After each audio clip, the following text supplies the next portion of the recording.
তিস্তার পানি ন্যায্য হিস্সা থেকে বঞ্চিত করায় মশাল প্রজ্বলন করে প্রতিবাদ জানিয়েছে তিস্তা অববাহিকার ১০০ কিলোমিটার জুড়ে লাখো মানুষ।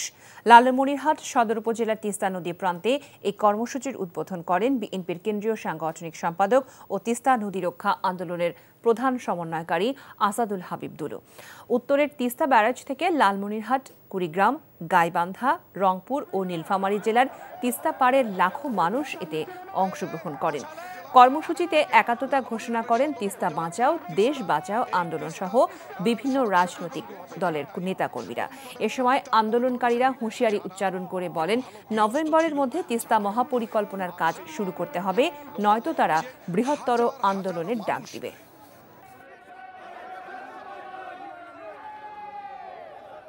বান্ডেল থাকলে প্রতি সেনমানিতে টাকা বাঁচবে।